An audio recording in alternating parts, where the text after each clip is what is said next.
Il dit, j'ai vu 4 cornes. Et j'ai dit, que viennent faire ces cornes? Et il dit, ce sont les cornes qui ont dispersé Jérusalem et Juda pour que personne ne lève la tête. Il y a des forces qui ne permettront pas que certaines personnes soient élevées. Il y a des forces qui sont assises sur les destinées des gens.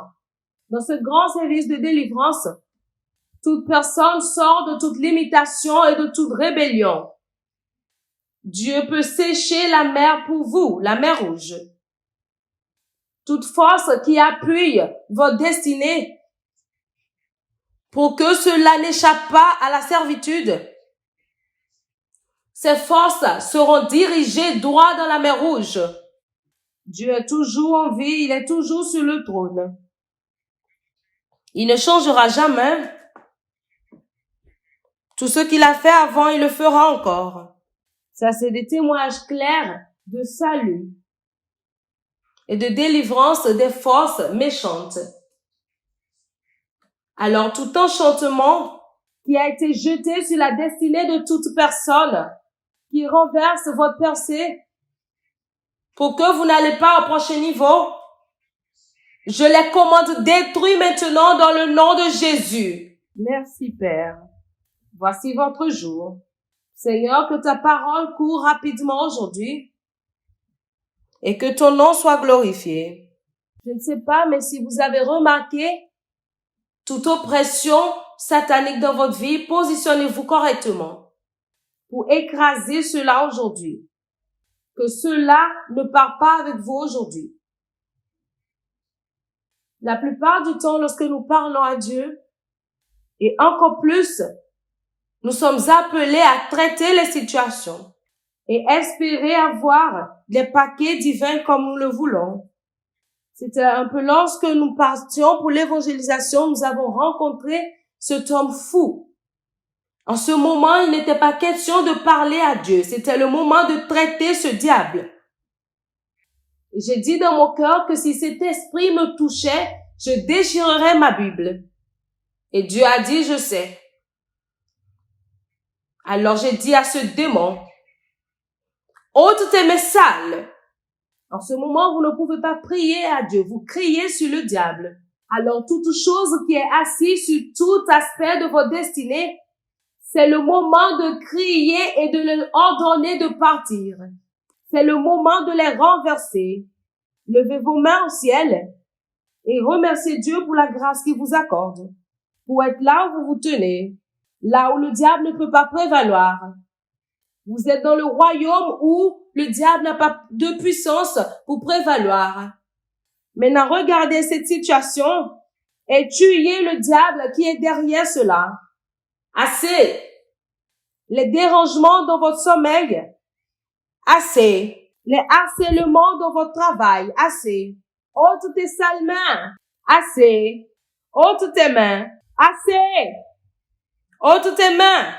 Au nom puissant et précieux de Jésus. Je vais vous montrer un mystère aujourd'hui qui garantira votre liberté pour toujours. Commencez à prier, Seigneur, aide-moi à voir ce qui nous sera enseigné aujourd'hui. Seigneur, aide-moi à voir ce que l'on me dira aujourd'hui. Si je vois cela, je l'obtiendrai. Aide-moi à voir, parce que si je vois, je l'obtiendrai. Parce qu'aussi loin que mes yeux peuvent voir, tu me le donneras. Si je le vois, je l'obtiendrai. Si je le vois, je l'obtiendrai. Au nom précieux de Jésus, dévoilons le mystère de la délivrance. Que quelqu'un dise le mystère. Dévoilez le mystère de votre délivrance. Luc chapitre 4 et verset 18. Ça, c'est le maître de la délivrance qui parle. Il dit que l'Esprit du Seigneur est sur moi parce qu'il m'a oint pour annoncer une bonne nouvelle aux pauvres. Il m'a envoyé pour guérir ceux qui ont le cœur brisé et pour proclamer la délivrance aux captifs. Et non pour prier, pour proclamer la délivrance, pour prêcher la délivrance. Et aux aveugles le recouvrement de la vue, pour renvoyer libres les opprimés, Il n'y a rien de mécanique concernant la délivrance. La vraie délivrance est un produit de révélation. Il envoya sa parole, il est guéri, il les fit échapper de la fosse. La révélation est la clé maîtresse de la délivrance. Hébreux 2, verset 3. Comment échapperons-nous en négligeant un si grand salut qui, annoncé d'abord par le Seigneur, nous a été confirmé par ceux qui l'ont entendu? Il n'y a rien de mécanique concernant la délivrance. C'est un produit brut de la révélation. C'est un produit brut de la révélation. Matthieu chapitre 8 et verset 6. Ou bien Matthieu chapitre 4, lorsqu'il était tenté, et prenons d'abord 3 versets là-bas. Au 4, verset 4. Il est écrit, l'homme ne vivra pas de pain seulement, mais de toute parole qui sort de la bouche de Dieu. Alors ça, c'était une confrontation directe avec le diable. Verset 7, Jésus lui dit, il est aussi écrit, tu ne tenteras point le Seigneur ton Dieu. Maintenant, le verset 10, Jésus lui dit, retire-toi, Satan, car il est écrit, tu adoreras le Seigneur ton Dieu et tu le serviras lui seul. Verset 11, alors le diable le laissa, et voici des anges vinrent auprès de Jésus et le servaient. La parole était le mystère. La parole était le mystère derrière sa délivrance.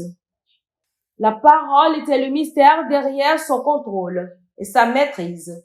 Il est écrit, ce n'est pas je te prie, Père. Il est écrit, alors il est sorti libre et libéré des pièges du diable par la parole de vie. Une vraie délivrance et qui dure est un produit brut de la parole, un produit brut de la révélation. Matthieu chapitre 8 maintenant et le verset 16. Le soir, on amena auprès de Jésus plusieurs démoniaques. Il chassa les esprits par sa parole et il guérit tous les malades. Il chassa les esprits par sa parole et il guérit tous les malades. Maintenant, écoutez-moi, qu'est-ce qui se trouve dans la parole et qui délivre? Je vais vous montrer cela tout à l'heure. C'est la carte secrète de délivrance inquestionnable. Qu'est-ce qui se trouve dans la parole et qui délivre? Qu'est-ce qui se trouve dans la parole et qui délivre les hommes de toute opération du diable, de toute forme de captivité et de servitude? Qu'est-ce qui se trouve dedans et qui délivre? L'Esprit de Dieu est dans la parole de Dieu. Les paroles que je vous ai dites sont esprit et vie. Jean 6, verset 63. Et lorsque l'ennemi viendra comme un fleuve, l'Esprit de l'Éternel le mettra en fuite. Toute activité de l'ennemi peut seulement être arrêtée par l'Esprit de Dieu. Cela ne peut pas être arrêté par la force ou par la puissance de vous-même, mais par l'Esprit de l'Éternel. Alors l'Esprit de Dieu se trouve dans la parole de Dieu et arrête ces esprits démoniaques de prendre le contrôle dans vos vies. L'Esprit de Dieu se trouve dans la parole de Dieu. Et lorsque vous invoquez la parole par la révélation et par la foi, l'Esprit qui se trouve dans la parole se met en action pour arrêter toute activité des esprits méchants. Est-ce que je peux entendre votre amen? Amen. Alors, à l'intérieur de la parole, il y a des missiles de l'esprit. Et si cette parole est invoquée par la foi, cela renversera les activités des méchants. Numéro 2, qu'est-ce qui est dans la parole? Parce que vous êtes tous des enfants de prophètes. Vous avez la parole dans votre cœur. Numéro 2 chose dans la parole qui délivre, c'est la puissance. Comment je l'ai appelé? La puissance. La puissance. Il dit, par ta puissance, les ennemis te seront soumis. La parole de Dieu est la puissance ultime de Dieu. Il a élevé sa parole au-dessus de son nom. Sa parole est sa puissance ultime. Maintenant, dans Romains chapitre 1 et verset 16, je n'ai pas honte de l'évangile de Christ, car c'est une puissance de Dieu pour le salut de quiconque croit. Alors, à l'intérieur de la parole se trouve quoi? La puissance de Dieu. À l'intérieur de la parole se trouve quoi? La puissance de Dieu. Et selon Psaume 66 au verset 3, lorsque cette parole est invoquée, la puissance de Dieu est relâchée et l'ennemi doit se soumettre. Toutes les fois que vous invoquez la vérité contre les méchants doivent se soumettre. À cause de la grandeur de ta force, tes ennemis se soumettent. Ils n'ont pas le choix. La puissance de Dieu est domiciliée dans la parole de Dieu. Alors une révélation de la parole relâche cette puissance dans votre vie. Et lorsque vous relâchez cela, l'ennemi doit se prosterner. Qu'est-ce qui se trouve dans la parole qui délivre? L'Esprit de Dieu est dans la parole. La puissance de Dieu se trouve dans la parole. L'Esprit de Dieu se trouve dans la parole. Il y a beaucoup qui ont l'Esprit et qui n'ont pas la puissance. Il dit qu'il vous baptisera du Saint-Esprit et de feu. Le feu là veut dire la puissance. C'est là-bas. Dites avec moi, l'Esprit de Dieu est dans la parole. La puissance de Dieu est dans la parole. Lorsque j'invoque la parole par la foi, l'Esprit de Dieu entre en opération pour élever une bannière contre les fleuves des esprits des méchants. La puissance de Dieu se trouve dans la parole. Lorsque j'invoque la parole avec foi, les révélations viennent et la puissance de Dieu se met en action et oblige l'ennemi à se soumettre. La puissance de Dieu se trouve dans sa parole. Maintenant, numéro 3, qu'est-ce qui se trouve dans la parole? Dites avec moi le feu. Ou bien, prenons premièrement la lumière. Que quelqu'un dise la lumière. Jean chapitre 1, verset 1 à 5. Au commencement était la parole. La parole était avec Dieu et la parole était Dieu. Elle était au commencement avec Dieu. Toutes choses ont été faites par elle. Et rien de ce qui a été fait n'a été fait sans elle. En elle était la vie. Et la vie était la lumière des hommes. Verset 5. La lumière, lui, dans les ténèbres. Et les ténèbres ne l'ont point reçue. Alors, à l'intérieur de la parole de Dieu,